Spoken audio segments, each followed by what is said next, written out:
Hence home, you idle creatures, get you home. Is this a holiday? What, know you not, being mechanical, you ought not walk upon a laboring day without the sign of your profession? Speak, what trade art thou? Why, miss, a carpenter. Where is thy leather apron and thy rule? What dost thou with thy best apparel on? You then, what trade are you? Truly, sir, in respect of a fine workman, I am but, as you would say, a bungler. For what trade art thou? Answer me directly. A trade, sir, that I hope I may use with a safe conscience, which is indeed, sir, a mender of bad soul. What trade thou name? Nay, I beseech you, miss, be not out with me. Yet if you be out, miss, I can mend you. What meanst thou by that? Mend me, thou saucy fellow? Why, sir, cobble you. Thou art a cobbler, art thou? Truly, miss, all that I live by is with the all. I meddle with no tradesmen's matters, nor women's matters, but with all. I am indeed, miss, a surgeon to old shoes. When they are in great danger, I recover them. As proper men as ever trod upon neat's leather have gone upon my handiwork. But wherefore not in thy shop today? Why dost thou leave these men about the streets? Truly, miss, to wear out their shoes, to get myself into more work. But indeed, miss, we may call a day to see Caesar! Ah! And to rejoice in his triumph. Wherefore rejoice? What conquest brings he home? What tributaries follow him to Rome, to grace in captive bonds his chariot wheels? Blocks. You stones! You worse than senseless things! Oh, you hard hearts! You cruel men of Rome! Knew you not Pompey? Many a time and oft have you climbed up to walls and battlements, to towers and windows, yea, to chimney tops, your infants in your arms. And there have sat the livelong day with patient expectation to see great Pompey pass the streets of Rome. And when you saw his chariot but appear, have you not made an universal shout that Tiber trembled underneath her banks to hear the replication of your sounds made in her concave shores?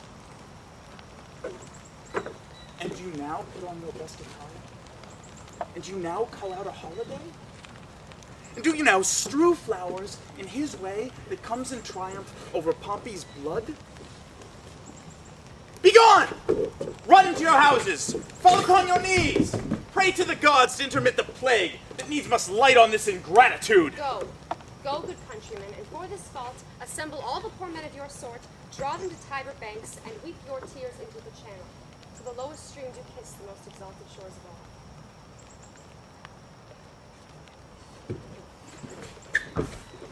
See where their basest metal be not moved. They vanish tongue-tied in their guiltiness. Go ye down that way towards the capital. This way will I. Disrobe the images if you do find them decked with ceremonies. May we do so? You know it is the feast of Lupercal. It is no matter. Let no images be hung with Caesar's trophies. All about and drive away the vulgar from the streets. So do you where you perceive them thick. These growing feathers plucked from Caesar's wing will make him fly an ordinary pitch. Who else would soar above the view of men and keep us all in servile fearfulness?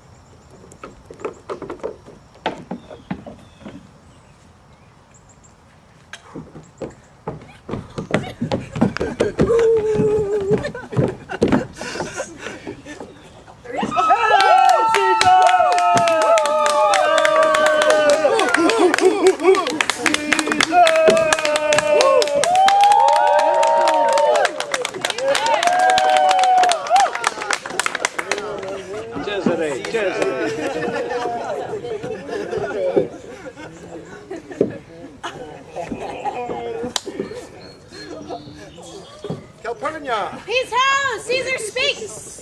Calpurnia, Here, my lord. stand you directly in Antonio's way when he doth run his course. Antonio! Caesar, my lord. Forget not in your speed, Antonio, to touch Calpurnia. For our elders say the barren touch it in this holy chase. Shake off their sterile curse. I shall remember. When Caesar says do this, It is performed. Set on, and leave no... Ceremony out. Caesar! Who calls? Bid every noise be still, peace yet again! Who is it in the press that calls on me? I hear a tongue shriller than all the music cries Caesar. Speak. Caesar is turned to hear. Beware the Ides of March! What one is that? The soothsayer bids you beware the Ides of March. Set her before me. Let me see her face. Madam, come from the throngs, look upon Caesar! What wouldst thou say to me now? Speak once again. Beware the Ides of March!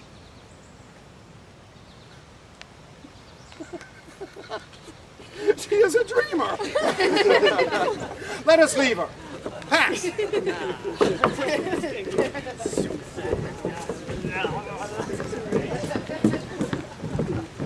Will you go see the order of the course? Not I.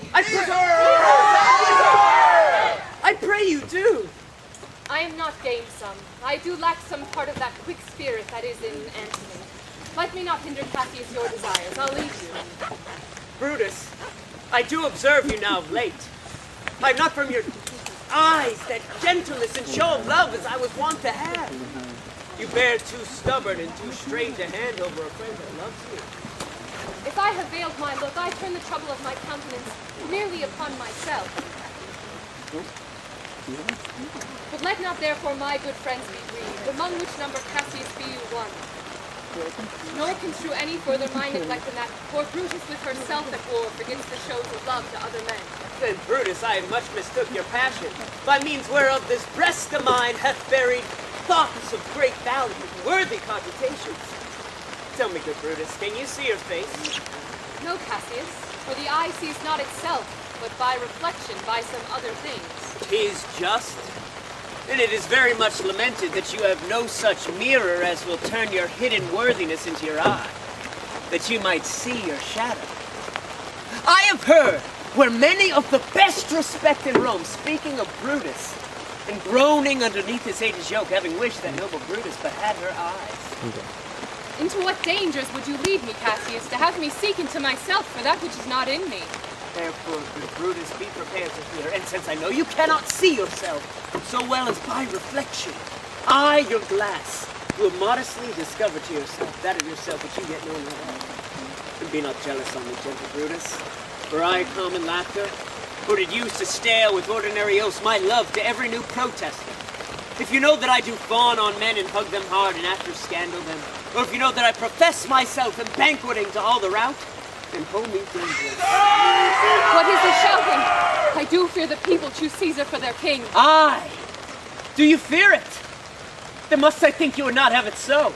I would not, Cassius. Yet I love him well. What is it that you would impart to me? Why do you hold me here so long? If it be aught toward the general good, set honor in one eye and death in the other. For so speed me as I love the name of honor more than I fear death. I know that virtue to be in you, Brutus, as well as I do know your outward favor.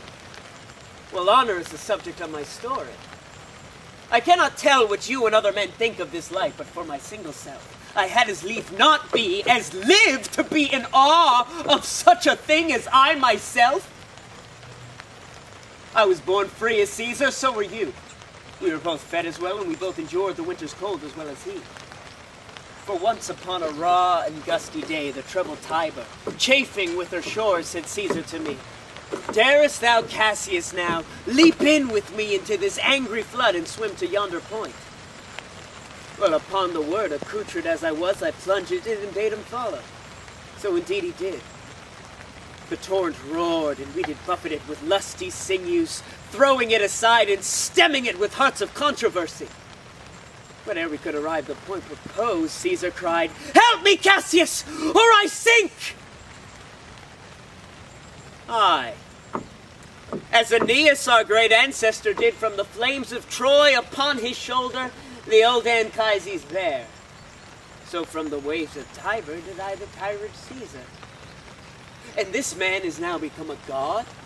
And Cassius, what a wretched creature who must bend his body if Caesar but carelessly nod on him. He had a fever when he was in Spain, and when the fit was on him I did mark how he did shake. 'Tis true, This god did shake. His coward lips did from their colors fly, and that self-same eye whose bend doth all the world did lose his luster. I did mark where he did groan.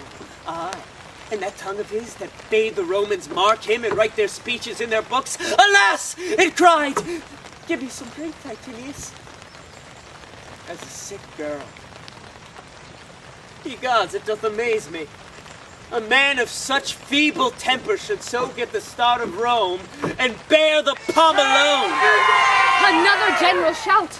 I do believe these applauses are for some new honors that are heaped on Caesar. Why, man, he doth bestride the narrow world like a colossus, and we petty men walk under his huge legs and peep about to find ourselves dishonorable graves. Men at some time were masters of their fates. The fault, dear Brutus, is not in our stars, but in ourselves that we are underlings. Brutus and Caesar. What should be in that, Caesar? Why should his name be sounded more than yours? Write them together, yours is as fair a name.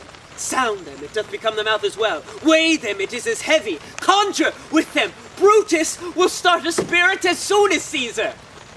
Now, in the name of all the gods at once, upon what meat doth this our Caesar feed, that he hath grown so great? Age, thou art shamed. Rome, thou hast lost the breed of noble bloods. One went there by an age since the great flood, but it was famed with more than with one man. When could they say till now that talked of Rome that her wide walls encompass but one man? Now is it Rome indeed, and room enough where there is in it but one only man? Oh, you and I have heard our father say, there was a Brutus once that would have brooked the eternal devil to keep his state in Rome as easily as a king. That you do love me, I am nothing jealous. What you would work me to, I have some aim. How I have thought of this and of these times I shall recount hereafter. But for this present, I would not so with love I might entreat you be any further moved. What you have said, I will consider. What you have to say, I will with patience hear and find both time to meet and answer such high things. Till then, my noble friend, chew upon this. Brutus had rather be a villager than to repute herself a child of Rome under these hard conditions are like to lay upon us. I am glad that my weak words have struck but thus much show of fire from Brutus. The games have ended and Caesar is returning. As they pass by, pluck Casca by the sleeve, and she will, after her sour fashion, tell us what hath preceded worthy note today. I will do so, but look you, Cassius. The angry spot doth glow on Caesar's brow, and all the rest look like a chid in train. Calpurnia's cheek is pale, and Cicero looks with such ferret and such fiery eyes as he has been crossed in conference by some senators. Casca will tell us what the matter is. Antonio, Caesar, let me have men about me that are fat, sleek-headed men, and such as sleep nights. Young Cassius has a lean and hungry look. He thinks too much. Such men are dangerous. Fear him not, Caesar. He's not dangerous. He's a noble Roman and well-given. Would he were fatter. But I fear him not. Yet if my name were liable to fear, I do not know the man I should avoid so soon as that spare Cassius. He reads much. He is a great observer and looks quite through the deeds of man. He loves no plays as thou dost, Antony. He hears no music. Seldom he smiles in such a sort as if he mocked himself, and scorned his spirit that he could be moved to smile at anything. Such men as he be never at heart seized whilst they behold a greater than themselves, and therefore are they very dangerous. But I'd rather tell thee what is to be feared than what I fear, for always I am Caesar. Come on my right hand, for this here is death, and tell me truly what thou thinkst of me.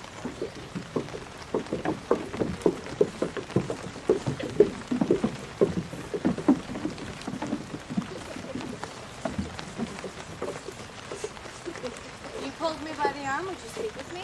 Aye, Casca. Tell us what hath chanced today that Caesar looks so sad. Why, you were with him, were you not? I should then not ask Casca what hath chanced. Why, there was a crown offered him, and being offered him, he put it by with the back of his hand thus. And then the people fell a-shouting. What was the second noise for? Why, for that too. They shouted thrice. What was the last cry for? Why, for that too. Was the crown offered him thrice? Aye, marry, was. And he put it by thrice, every time gentler than other, and at every putting by, mine honest neighbors shouted. Who offered him the crown? Why, Antony. Tell us the manner of it, gentle Casca. I can as well be hanged as tell the manner of it. It was mere foolery. I did not mark it. I saw Mark Antony offer him a crown, yet it was not a crown neither. It was one of these coronets. And as I told you, he put it by once. But for all that, to my thinking, he would fain have had it.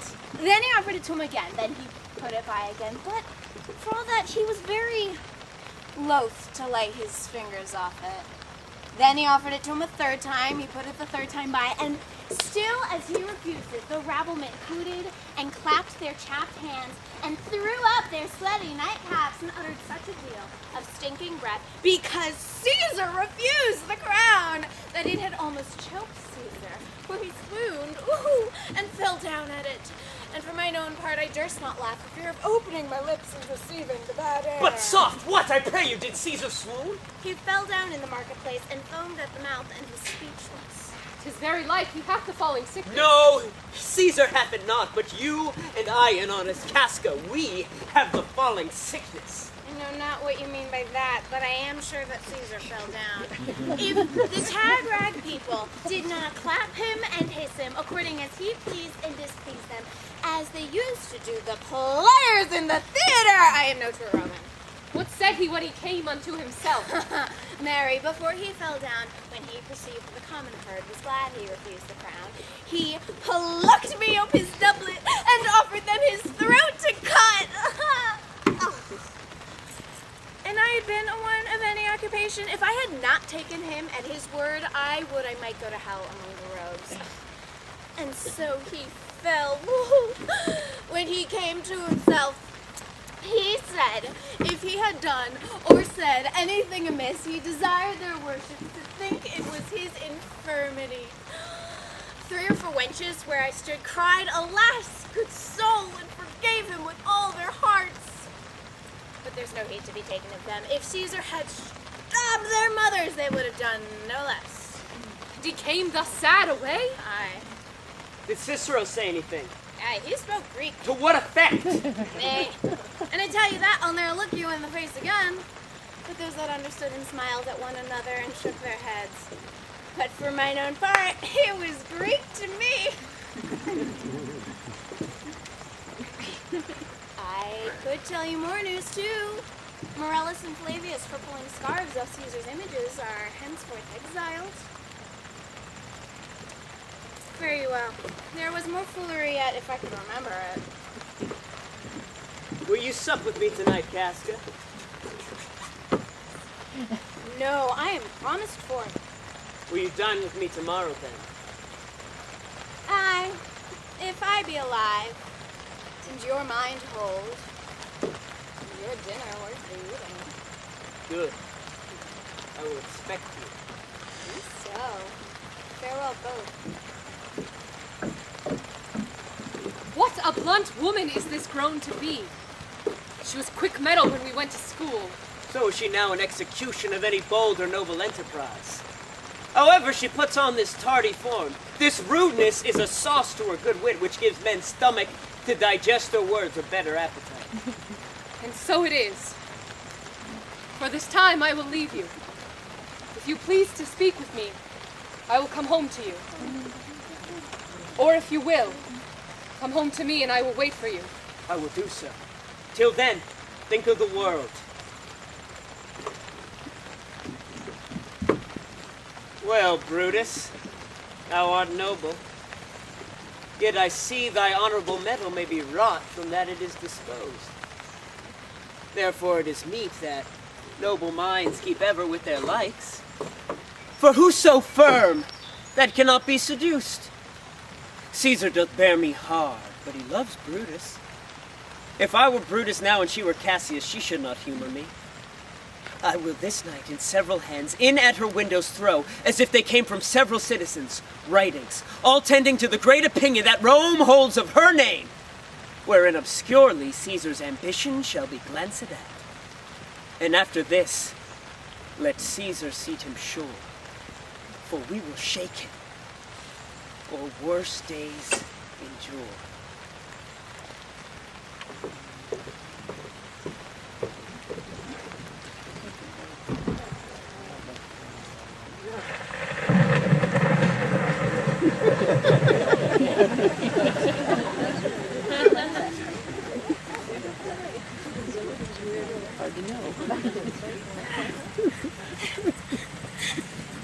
Good evening, Casca. Brought you Caesar home?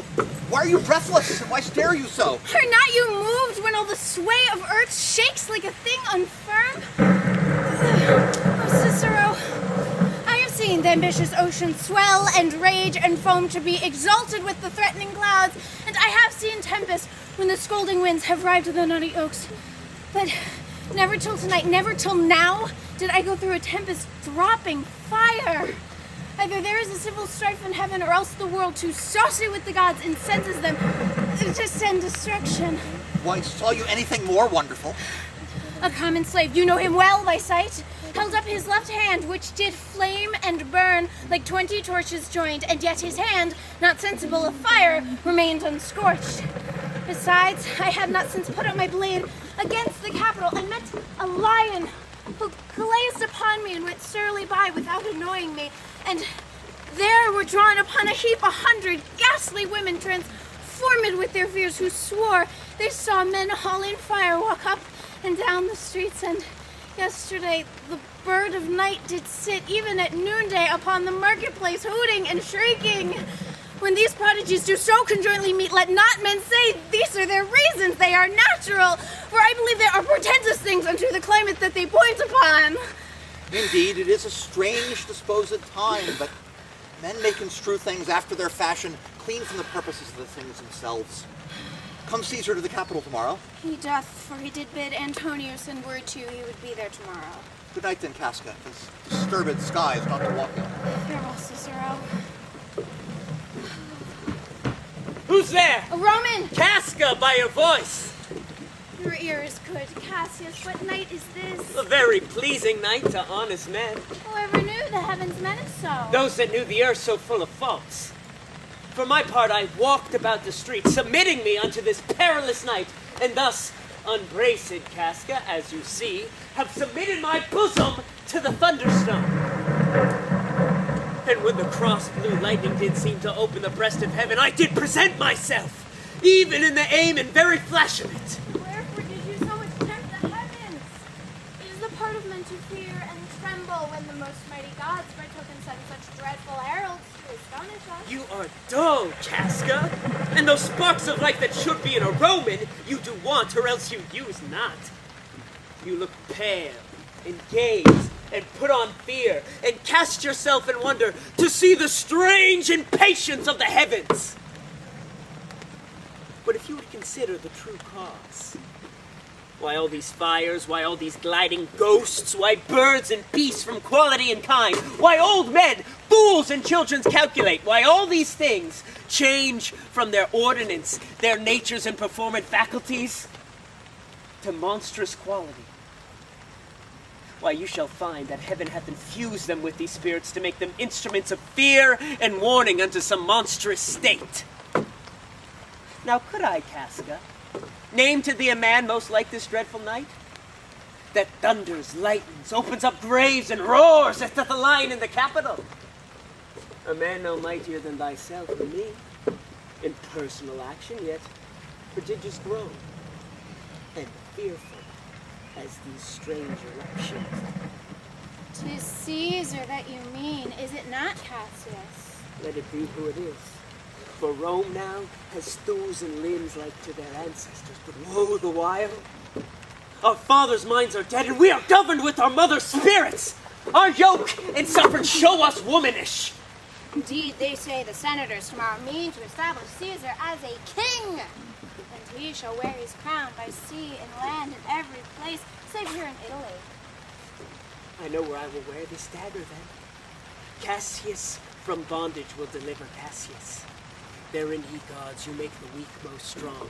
Therein, ye gods, you tyrants do defeat. Nor stony tower, nor walls of beaten brass, nor airless dungeon, nor strong links of iron can be retentive to the strength of spirit. But life, being weary of these worldly bars, never lacks power to dismiss itself. If I know this, know all the world besides, that part of tyranny I do bear, I can shake off at pleasure. So can I. So, every bondman in his own hand bears the power to cancel his captivity. And why should Caesar be a tyrant then? Poor man, I know he would not be a wolf, but that he sees the Romans are but sheep. He were no lion, were not Romans hinds. Those that with haste will make a mighty fire, begin it with weak straws. What trash is Rome? What rubbish and what offal, when it serves for the base matter to illuminate so vile a thing as Caesar! But oh grief, where hast thou led me? I perhaps speak this before a willing bondman, and therefore I know my answer must be made. But I am armed, and dangers to me are indifferent. You speak to Casca, and to such a one that is no fleering telltale. Behold, my hand. Be factious for redress of all these griefs, and I will set this foot of mine as far as who goes farthest. There's a bargain made.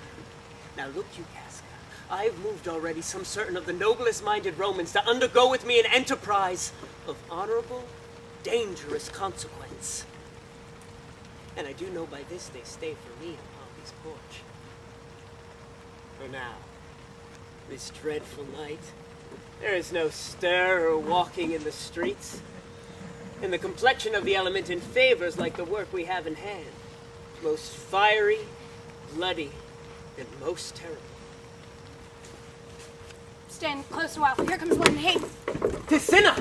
I do know him by his gait, he is a friend. Cinna! Where haste you so? To find out you. Who's that, Metellus Cimber? No, it is Casca, one incorporate to our attempts. Tell me, am I not stay for Cinna? I am glad on it.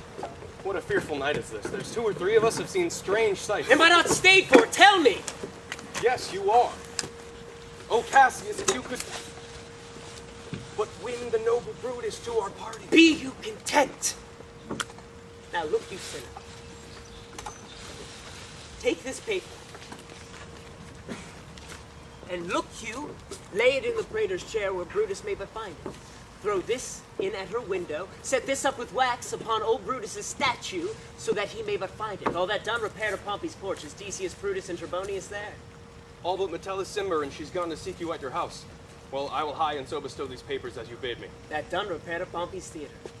Come, Casca, for it is getting late, and we will visit Brutus at her house. 3 parts of her are ours already, and herself entire upon the next encounter yields her ours. Oh, she sits high in all the people's hearts, and that which would appear offense in us, her countenance like richest alchemy will change to virtue and to worthiness. Her and her worth and our great need of her, you have right well conceded. Come, for it is almost midnight, and yet ere day, we will awake her and be sure of her.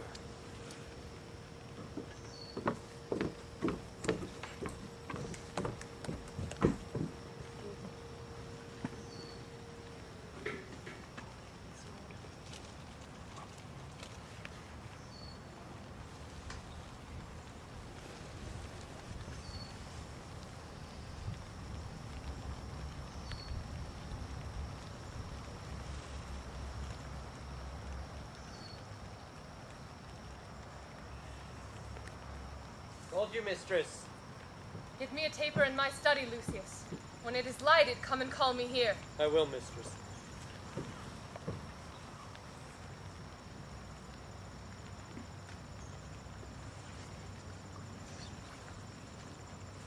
It must be by his death. And for my part, I know no personal cause to spurn at him, but for the general. He could be crowned. How that might change his nature, there's the question. It is the bright day that brings forth the adder, and that craves wary walking. Crown him that, and then I grant we put a sting in him that by his will he may do danger with. The abuse of greatness is when it disjoins remorse from power. But to speak truth of Caesar, I have not known when his affections swayed more than his reasons. But 'tis a common proof that lowliness is young ambition's ladder, where to the climber upward turns his face, and when he once attains the utmost round, his ladder to the back, looking to the clouds, scorning the base degrees by which he did ascend. So Caesar may, then lest he may prevent. And since the quarrel will bear no color for the thing he is, fashion it thus, that what he is, augmented, would run to these and these extremities. Therefore think him as a serpent's egg, which, hatched, would like his kind grow mischievous, and dash him in the shell. The taper burneth in your study, ma'am. Searching the window for a flint, I found this paper thus sealed up, and I am sure it did not lie there when I went to bed. Get thee to bed again, it is not day. 'Tis not tomorrow, boy, the Ides of March. I know not, ma'am. Look in a calendar and bring me word. I will, ma'am. The exhalations whizzing in the air give so much light that I may read by them. Brutus, thou sleepst, awake and see thyself. Shall Rome, etc., speak, strike, redress?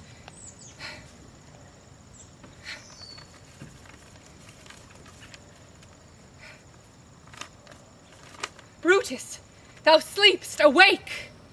Such instigations have often been dropped where I have took them up. Shall Rome, etc., thus must I piece it out. Should Rome stand under one man's awe? What, Rome? My ancestors did from the streets of Rome the Tarquin drive when he was called a king. Speak, strike, redress. Am I entreated to speak and strike? O Rome, I promise thee this. If the redress will follow, thou shalt receivest thy full petition at the hands of Brutus. Ma'am, March is wasted 15 days. 'Tis good. Go to the gate, somebody knocks. Since Cassius first did wet me against Caesar, I have not slept. Between the acting of a dreadful thing and the first motion, all the interim is like a phantasma or a hideous dream. And then the genius and mortal instruments are in council, and the state of man, like to a little kingdom, then suffers the nature of an insurrection. Ma'am, 'tis your brother Cassius at the door who doth desire to see you. Is he alone? No, ma'am. There are more with him. Do you know them? No, ma'am. Their hats are plucked about their ears, and half their faces buried in their cloaks, that by no means I may discover them. Let him enter. They are the faction. O conspiracy, shamest thou to show thy dangerous brow by night when evils are most free? O then by day, where wilt thou find a cavern dark enough to mask thy monstrous visage?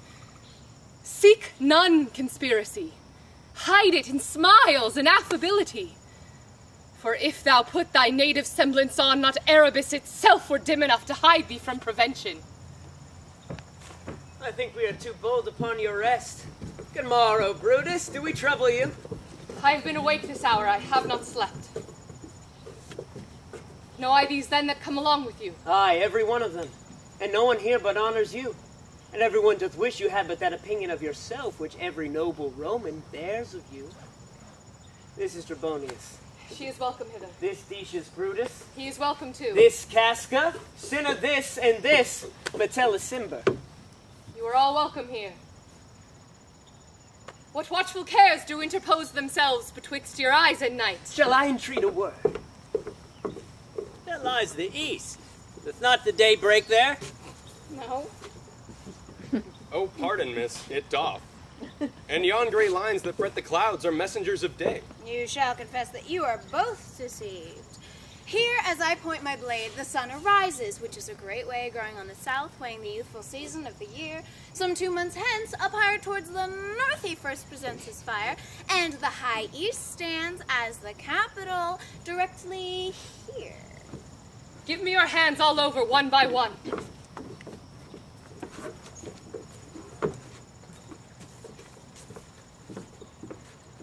And let us swear our resolution. No, not an oath. If not the face of man, the sufferance of our souls. If these be motives weak, break off betimes, and hence every man home to his idle bed. So let high-sided tyranny range on till each man drop by lottery. But if these, as I am sure they do, bear fire enough to kindle cowards and to steel with valor the melting spirits of women, then, countrymen, what need we any spur but our own cause to prick us to redress? What other bond than secret Romans that have spoke the word and will not palter? What other oath than honesty to honesty engaged, that this shall be or we will fall for it? Swear priests and cowards and men cautelous, old feeble carrions and such suffering souls that welcome wrongs. Unto bad causes swear such creatures as men doubt. But do not stain the even virtue of our enterprise to think that or our cause or our performance did need an oath, when every drop of blood that every Roman bears and nobly bears is guilty of a several bastardy if he do break the smallest particle of any promise that hath passed from him. But what of Cicero? Shall we sound him? I do think he will stand very strong with us. Let us not leave him out. No, by no means. Oh, let us have him, for his silver hairs will purchase us a good opinion, and by men's voices to command our deeds. It shall be said his judgment ruled our hands. Our youths and wildness shall no whit appear, but all be buried in his gravity. Oh, name him not. Let us not break with him, for he will never finish what other men begin. Then leave him out. Indeed, he is not fit. Shall no man else be touched, but only Caesar? Decius, well urged. I think it is not meet Mark Antony, so well beloved of Caesar, should outlive Caesar. We shall find him a shrewd contriver, and you know his means, if he improve them, may stretch so far as to annoy us all. Which to prevent, let Antony and Caesar fall together. A course will seem too bloody, Caius Cassius, to cut off the head and hack the limbs, like wrath and death and envy afterwards. Antony is but a limb of Caesar. Let's be sacrificers and not butchers, Caius. We all must stand against the spirit of Caesar, and in the spirit of man there is no blood. Oh, that we could come by Caesar's spirit and not dismember Caesar! But alas, Caesar must bleed for it. Gentle friends, let's kill him boldly and not wrathfully. Let's carve him as a dish fit for the gods, not hew him as a carcass fit for hounds. And let our hearts, as subtle masters do, stir up their servants to an act of rage, and after seem to chide 'em. This shall make our purpose necessary and not envious, and to the common eye we shall be called purgers and not murderers. And as for Antony, do not think of him, for he can do no more than Caesar's arm when Caesar's head is off. Yet I fear him, for in the engrafted love he bears to Caesar. Alas, good Cassius, do not think of him. If Antony loves Caesar, all that he can do is take thought and die for Caesar. And as were much he should, he is given to sports, to wildness, and much company. There's no fear in him. Let him not die, for he will live and laugh at this hereafter. Peace, count the clock.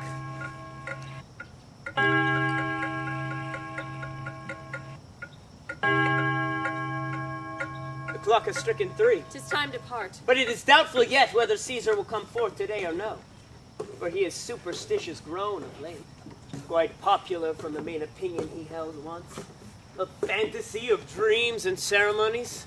And maybe these apparent prodigies, the unaccustomed terror of this night, or the persuasion from his augurs, may keep him from the capital today. Never fear that. For if he be so resolved, I can o'ersway him.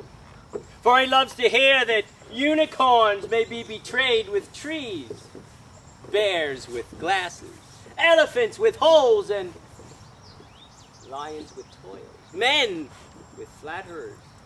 And when I tell him that he hates flatterers, he says he does, being then most flattered. Let me work, for I will give his humor the true bent, and I will bring him to the capital. Nay, we will all of us be there to fetch him. At the 8th hour is at the uttermost. Be that the uttermost, and fail not then. Caius Ligarius doth bear Caesar hard, who rated him for speaking well of Pompey. I wonder none of you have thought of him. Good Metellus, go long by him. He loves me well. I have given him reasons. Send him but hither, and I will fashion him. The morning comes upon us.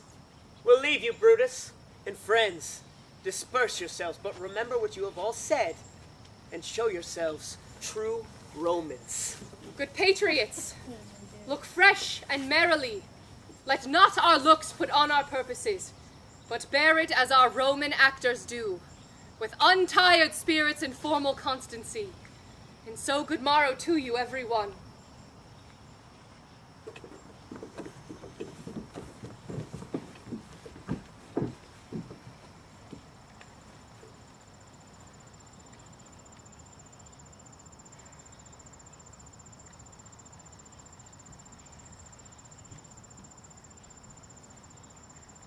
Brutus, my love?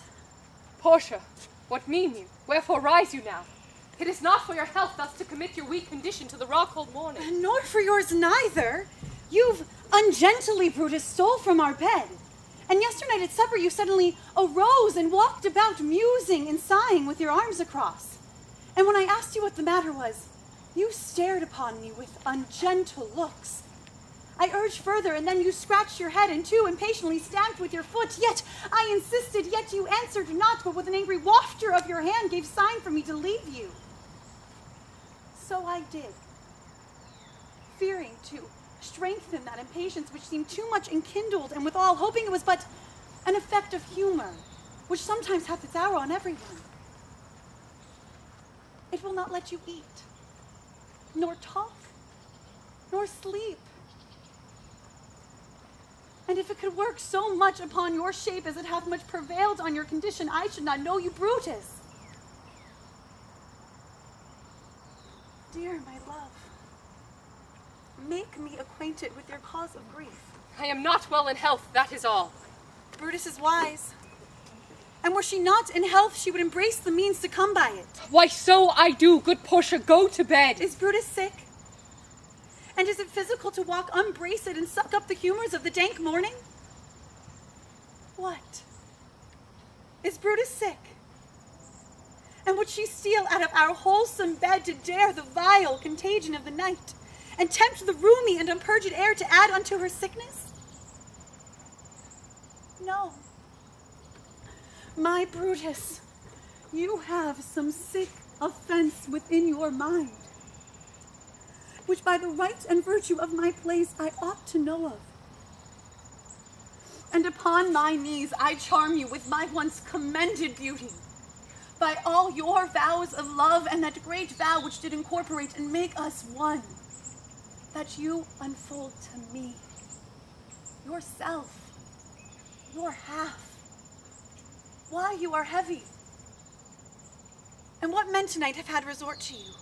For here have been some 6 or 7 who did hide their faces even from darkness. Kneel not, gentle Portia. I should not need if you were gentle, Brutus. Within the bonds of marriage, tell me, Brutus, is it expected that I should know no secrets that appertain to you? Am I yourself but as it were in sort or limitation?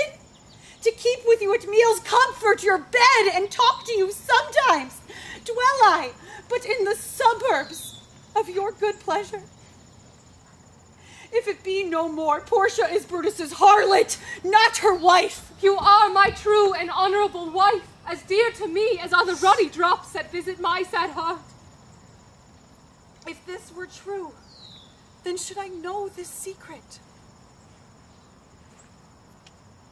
I grant I am your woman, but with all the woman great Brutus took to wife.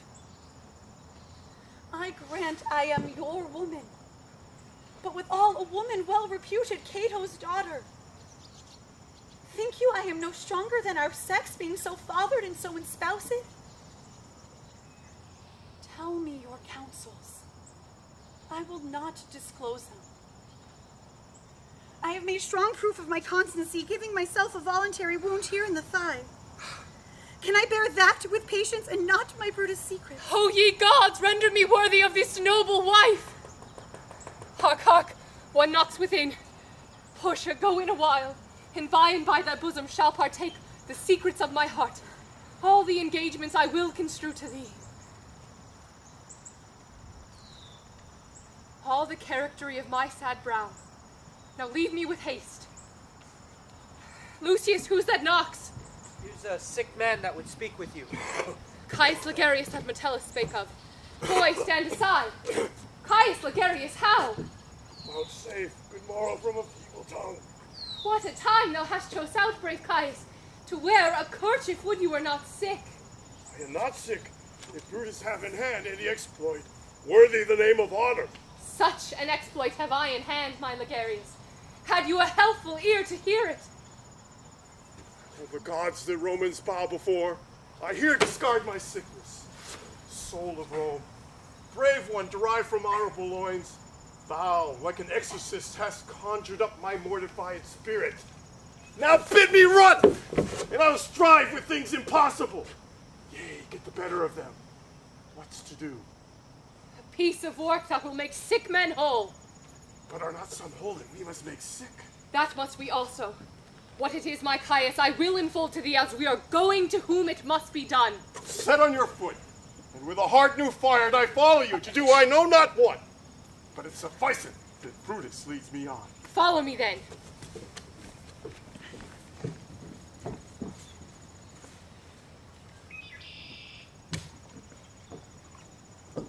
Nor heaven nor earth hath been at peace tonight. Thrice hath Calpurnia in her sleep cried out, "Help, ho, they murder Caesar!"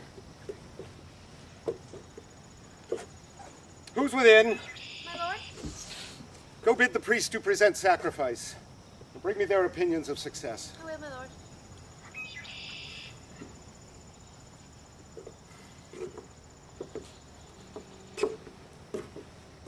What mean you, Caesar? Think you to walk forth? You shall not stir out of your house today. Caesar shall forth. The things that threaten me ne'er but looked on my back. When they have seen the face of Caesar, they have vanished. Caesar, I never stood on ceremonies, yet now they fright me. There is one within, besides the things that we have heard and seen, recounts most horrid sights seen by the watch. A lioness hath whelped in the streets, and graves have yawned and yielded up their dead. Fierce, fiery warriors fight upon the clouds in ranks and squadrons, and right form of war that drizzled blood upon the Capitol. The noise of battle hurtled in the air. Horses do neigh, and dying men did groan, and ghosts do shriek and squeal about the streets. Oh, Caesar, these things are beyond all use, and I do fear them. What can be avoided whose end is purposed by the mighty gods? Yet Caesar shall go forth, for these predictions are to the world in general as to Caesar. When beggars die, there are no comets seen. The heavens themselves blaze forth the death of princes. Cowards die many times before their death. The valiant never taste of death but once. Of all the wonders I yet have heard, it seems to me most strange that men should fear, seeing that death, a necessary end, will come when it will come. What say the augurs? They would not have you to stir forth today. Plucking the entrails of an offering forth, they could not find a heart within the beast.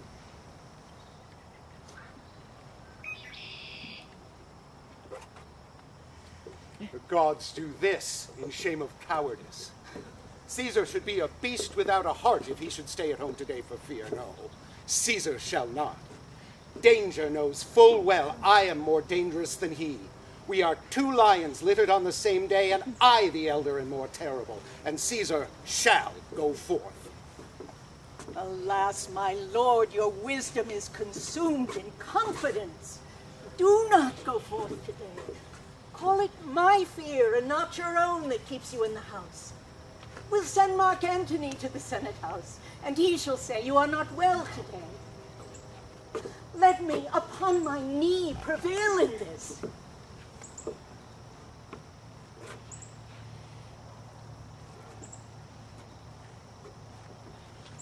Mark Antony shall say that I am not well, and for thy humor, I will stay at home today.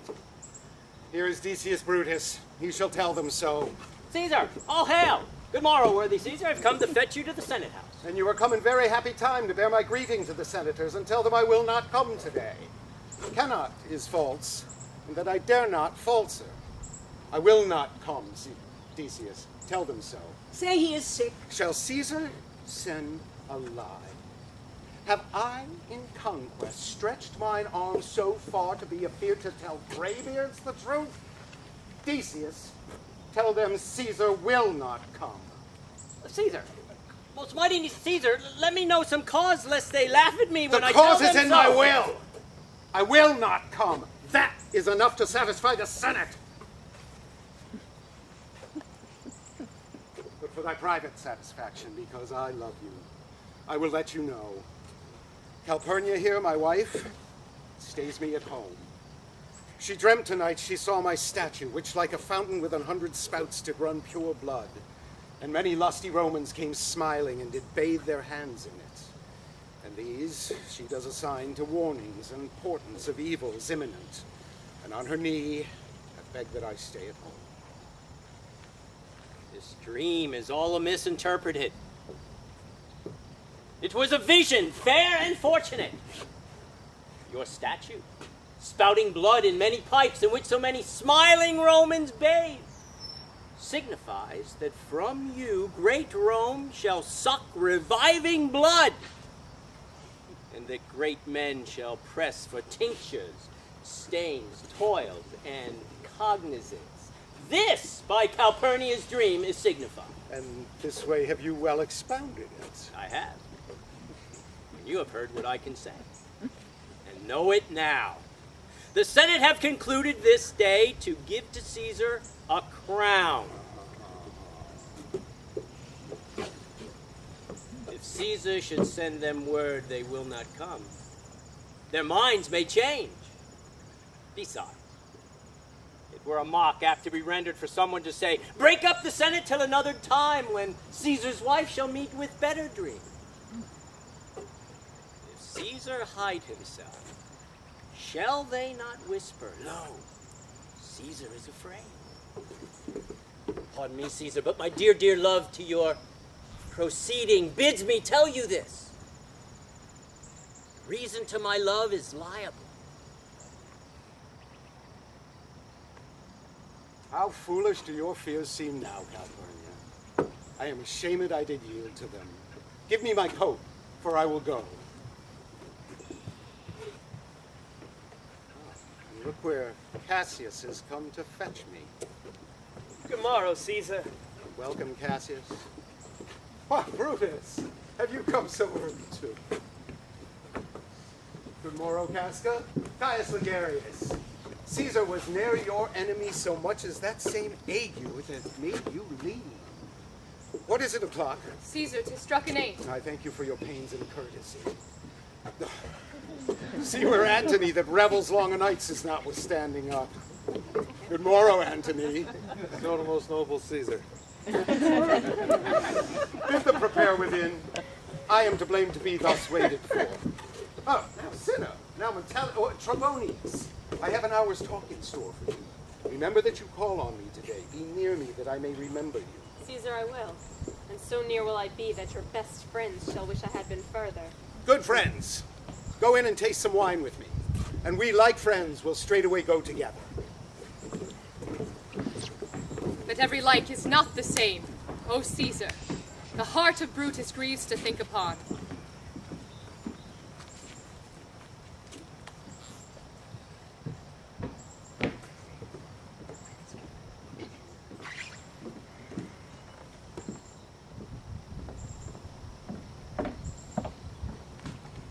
prithee, boy, run to the Senate House. Stay not to answer me, but get thee gone. Why dost thou stay? To know my errand, madam? I would have had thee there and here again, ere I can tell thee what thou shouldst do there. Ugh, constancy, be strong upon my side. Such a huge mountain between my heart and tongue. I have a man's mind, but a woman's might. How hard it is for myself to keep counsel. Art thou here yet? Madam, what should I do? Run to the capital and nothing else, and so return to you and nothing else? Yes, bring me word, boy, if Brutus look well, for she went sickly forth. And take good note what Caesar doth, what suitors press to him. Hark. Boy, what noise is that? I hear none, madam. I prithee, listen well. I hear a bustling rumor like a fray, and the wind brings it from the capital. Sooth, madam, I hear nothing.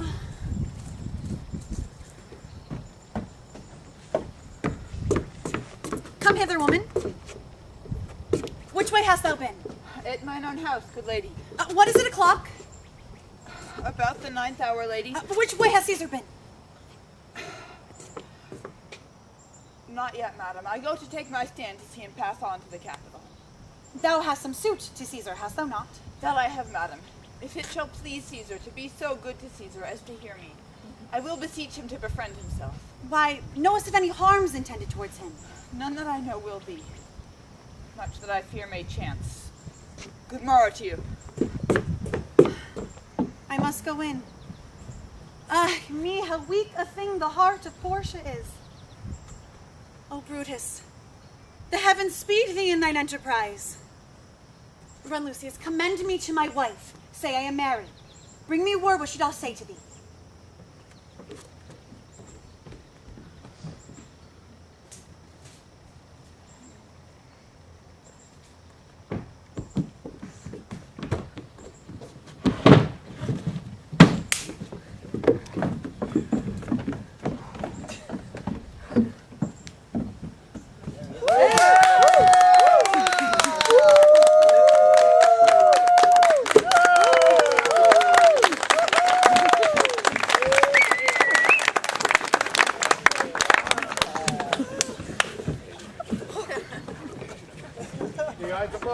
Aye, Caesar, but not gone.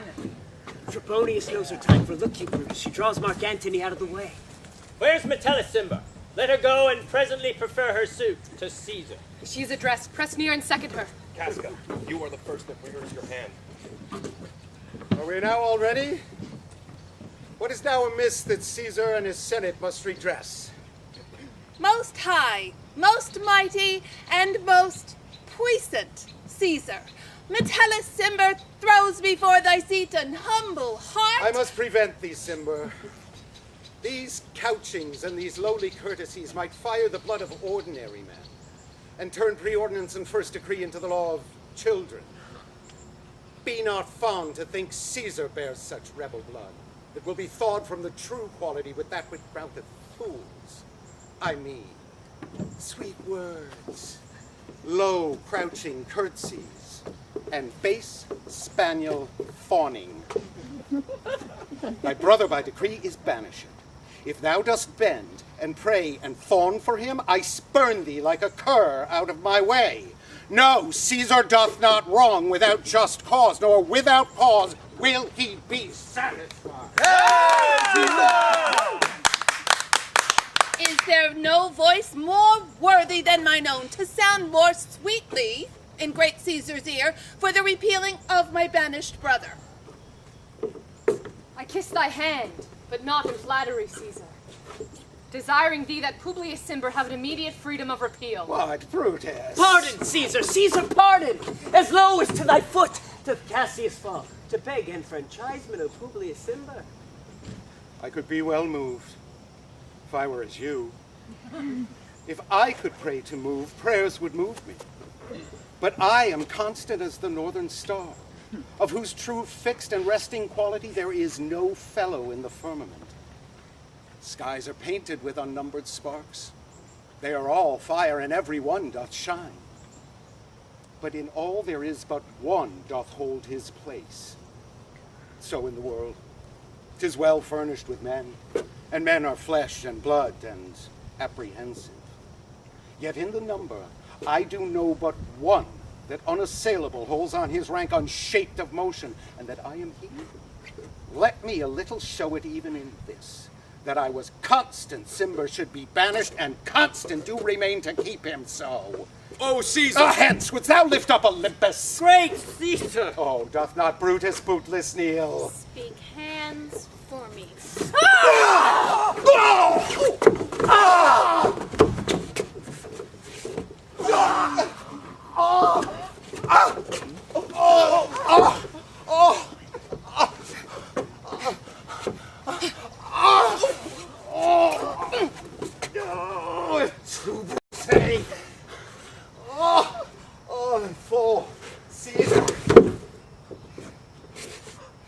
Liberty! Freedom! Tyranny is dead! Hence proclaim, crying about the streets! Some to the common pulpits and cry out, liberty, freedom, and enfranchisement! People, senators, be not affrighted. Fly not, stand still. Ambition's debt is paid. Go to the pulpit, Brutus. And Cassius too. Where's Cicero? Here, quite confounded with this mutiny. Stand fast, together. Talk Let not the of red- standing. Cicero, good cheer. There is no harm intended to your person, nor no Roman else. So tell them, Cicero. And leave us, Cicero, lest the people rushing on us should do your age some mischief. Do so, and let no one abide this deed but we, the doers. Where's Antony? Fled to his house, amazed. Men, wives, and children stare, cry out, and run as it were doomsday. Fates, we will know your pleasures, that we will die, we know 'tis but the time and drawing out of days that men stand upon. Well, he that cuts off 20 years of life cuts off so many years of fearing death. Grant that, and then is death a benefit. So are we Caesar's friends, that have abridged his time of fearing death. Stoop, Romans, stoop, and bathe our hands in Caesar's blood, up to the elbows and besmear our sores, then walk we to the marketplace, waving our red weapons o'er our heads. Let's all cry peace, freedom, and liberty. Stoop then, and wash.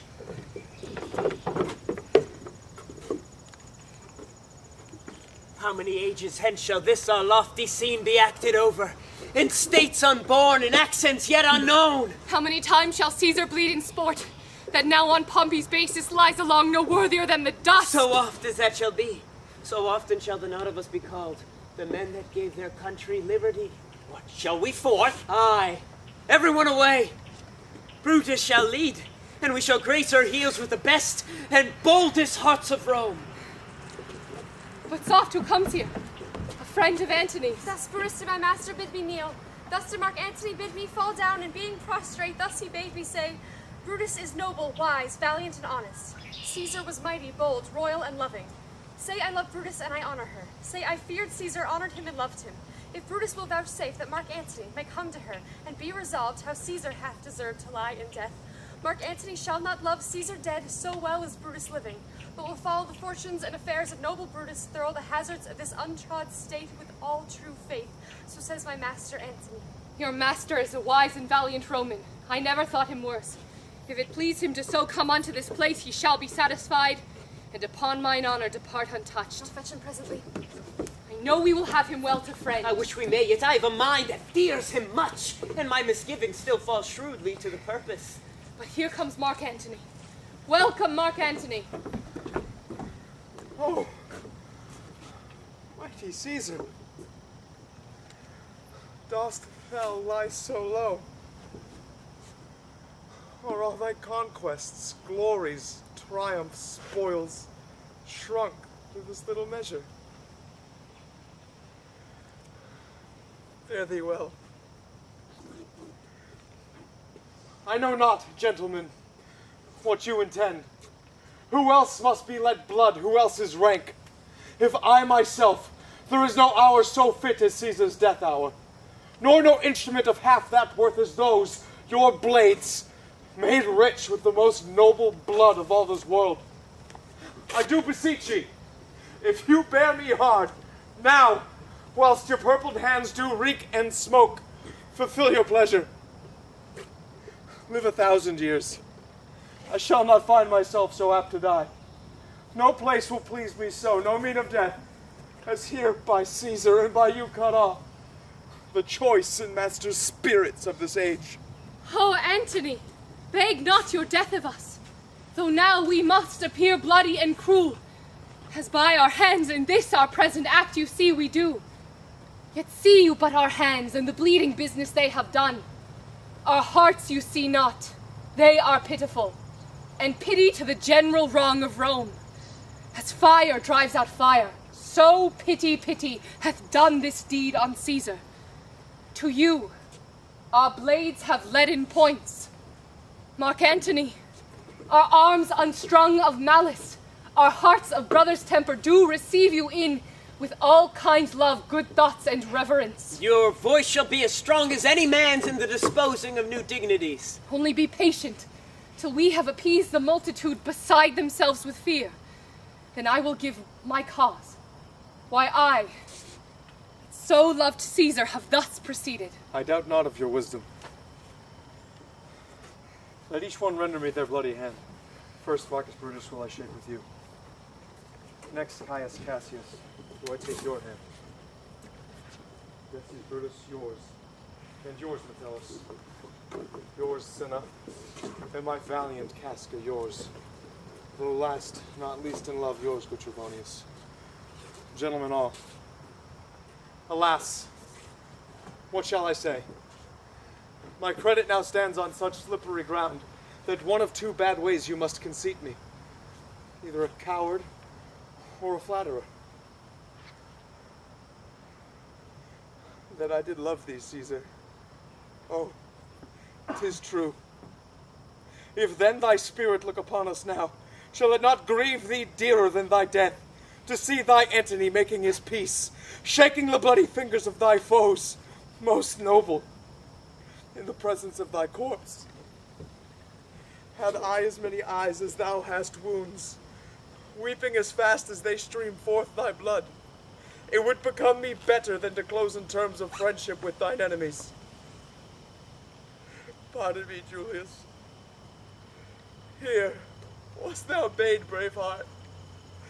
Here didst thou fall, and here thy hunters stand, signed in thy spoil, and crimsoned in thy lethe. O world, thou wast the forest to this heart, and this indeed, O world, the heart of thee. How like a deer stricken by many princes dost thou here lie. Mark Antony. Pardon me, Caius Cassius. The enemies of Caesar shall say this.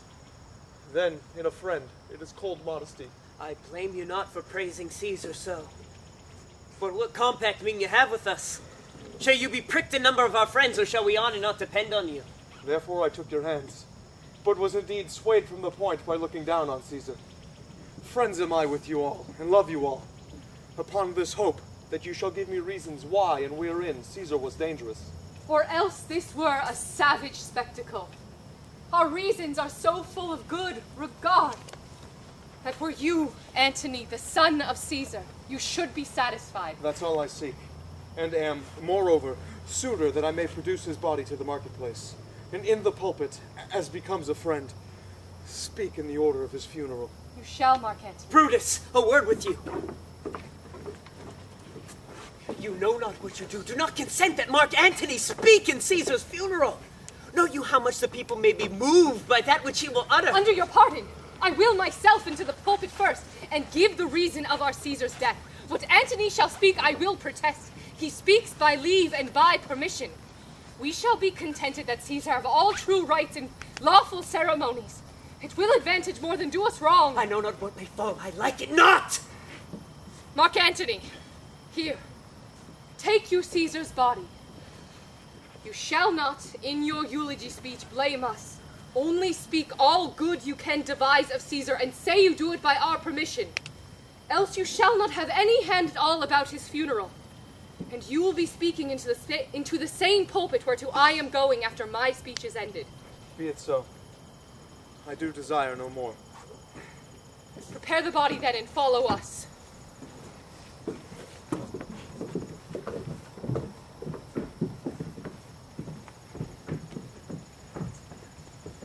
Oh, Pardon me, thou bleeding piece of earth, that I am meek and gentle with these butchers.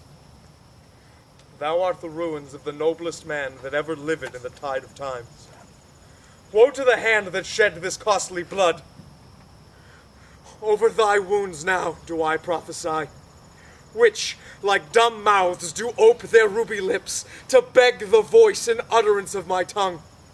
A curse shall light upon the limbs of men. Domestic fury and fierce civil strife shall cumber all the parts of Italy.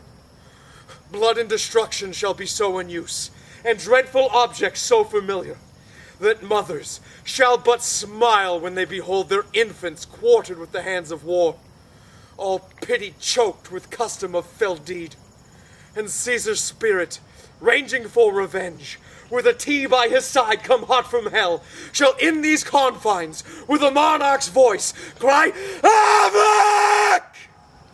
And let slip the dogs of war, that this foul deed shall smell above the earth, with carrion men groaning for burial. You serve Octavius Caesar, do you not? I do, Mark Antony. Caesar did write to him to come to Rome.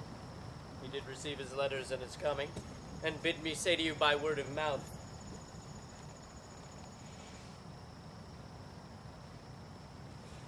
Oh, Caesar! Thy heart is big. Get thee apart and weep.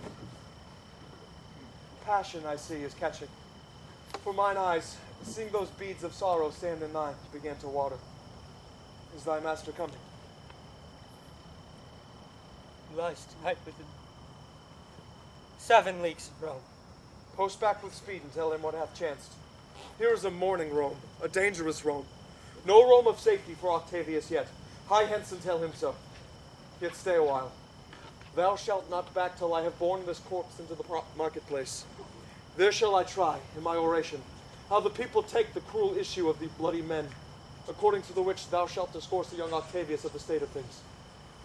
Lend me your hand.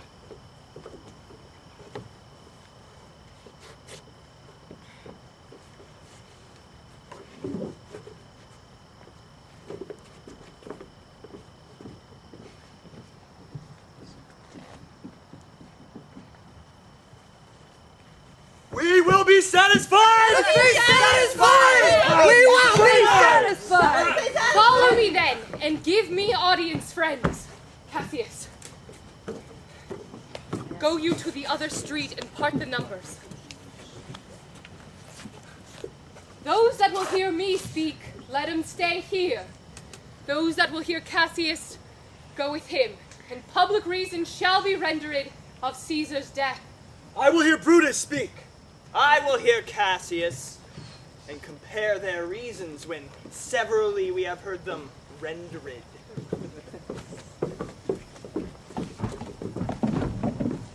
The noble Brutus has ascended. Silence! Be patient till the last.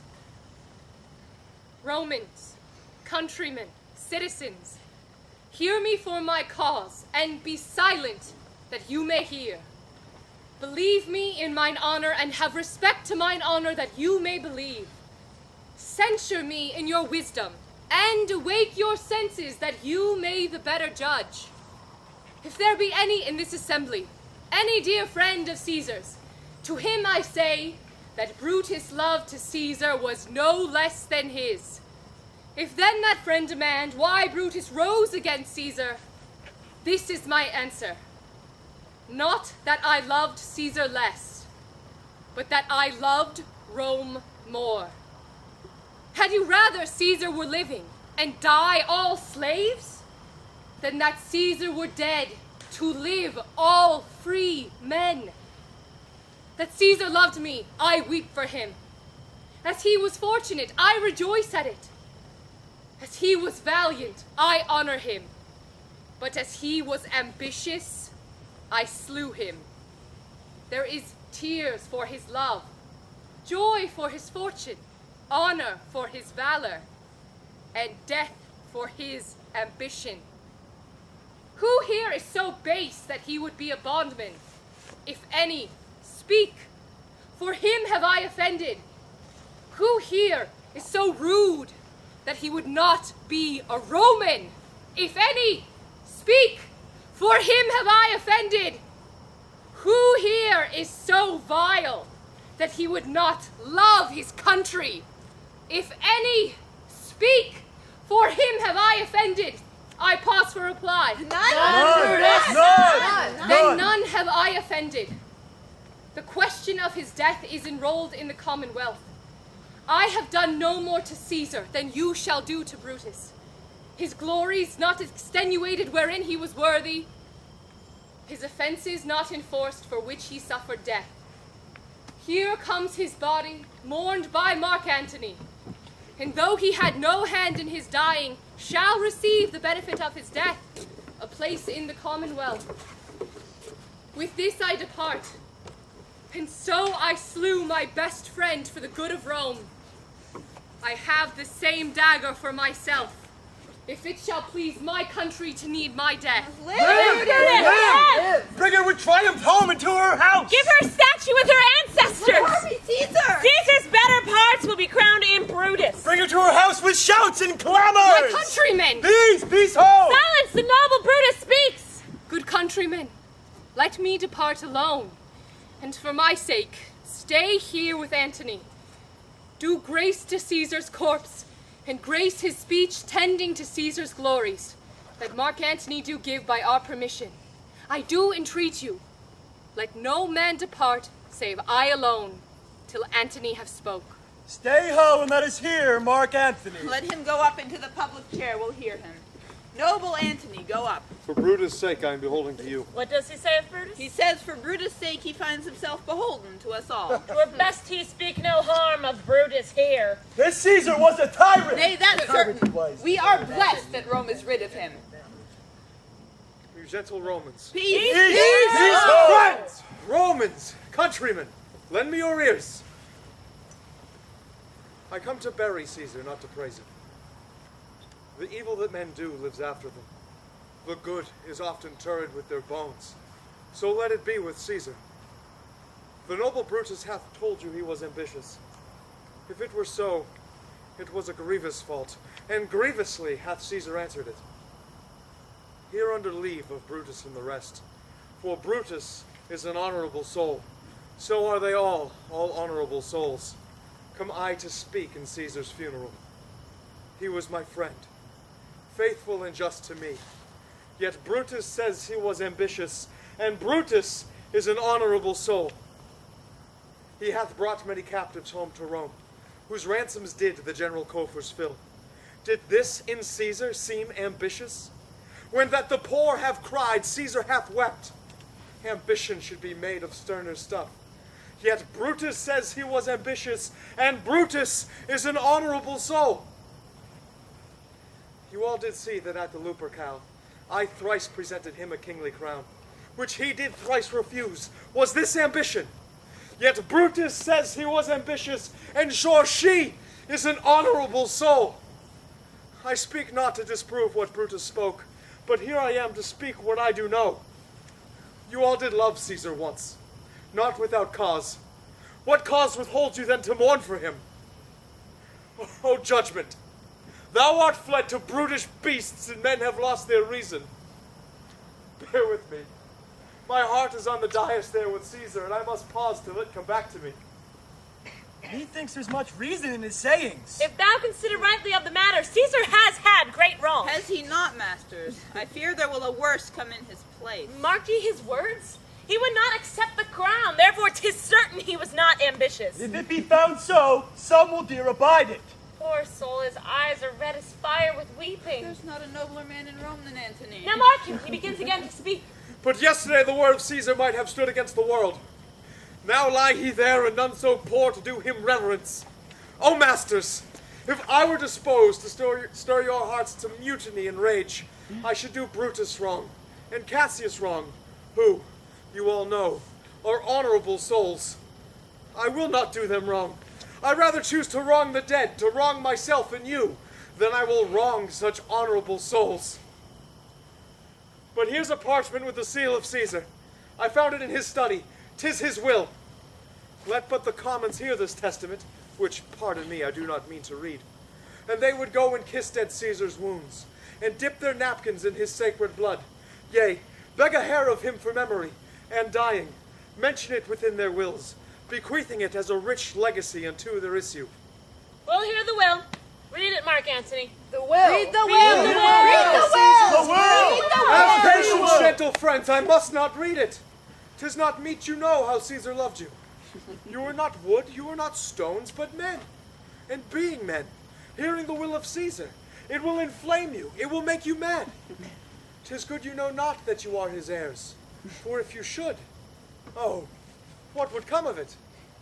Read the will. We will hear it, Antony. You will read us the will. Caesar's will. Be patient. Will you stay a while? I have overshot myself to tell you of it. I fear I have wronged the honorable souls whose daggers have stabbed Caesar. I do fear it. They were traitors. Honorable souls, read the will. Read the will. You will then to read the will? Then make a ring about the corpse of Caesar and let me show you him that made the will. Shall I descend, and will you give me leave? Come down! Stand round! Stand from the corpse! Stand from the body! Nay, press not so upon me. Stand far off. If you have tears, prepare to shed them now. You all do know this mantle. I remember the first time ever Caesar put it on. 'Twas on a summer's evening in his tent. That day he overcame the Nervii. Look, in this place ran Cassius' dagger through. See what a rent the envious Casca made. Through this the well-beloved Brutus stabbed, and as she plucked her cursed steel away, mark how the blood of Caesar followed it, as rushing through doors to be resolved, if Brutus so unkindly knocked or no. For Brutus, as you know, was Caesar's angel. Judge, O you gods, how dearly Caesar loved her. This was the most unkindest cut of all.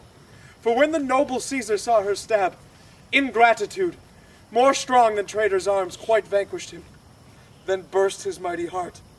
And in his mantle, muffling up his face, even at the base of Pompey's statue, which all the while ran blood, great Caesar fell. Oh, what a fall was there, my countrymen. Then I, and you, and all of us fell down, whilst bloody treason flourished over us. Oh, now you weep.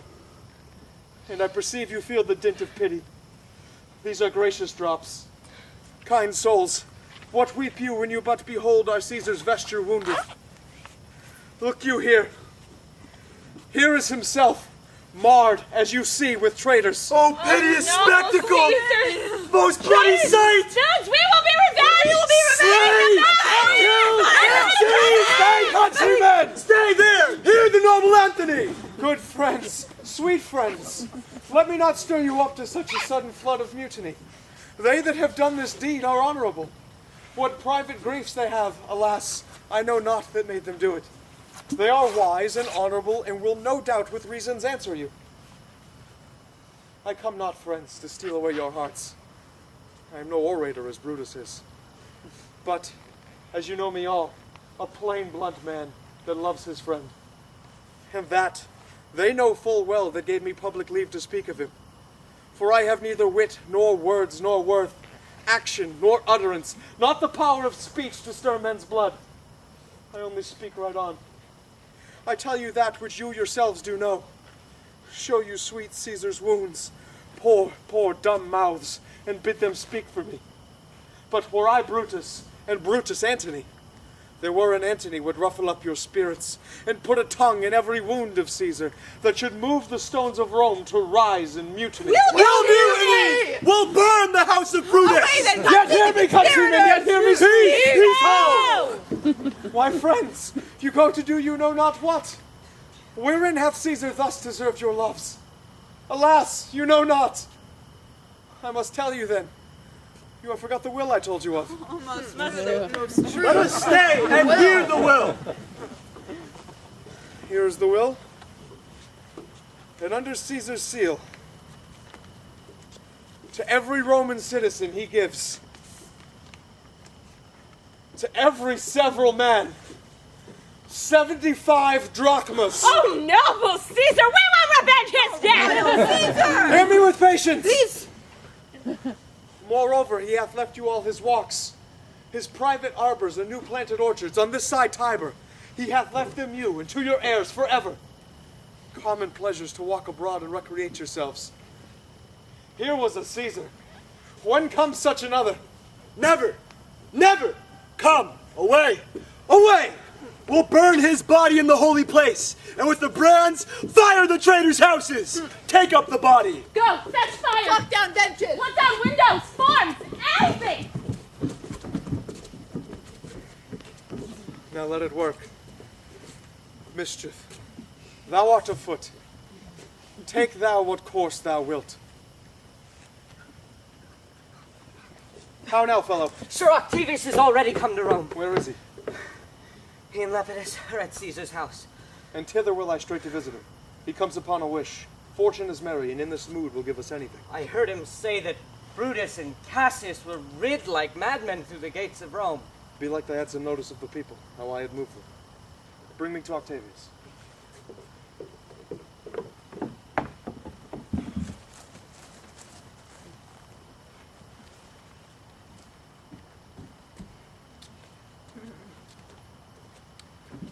I dreamt tonight that I did feast with Caesar, and things unluckily charge my fantasies.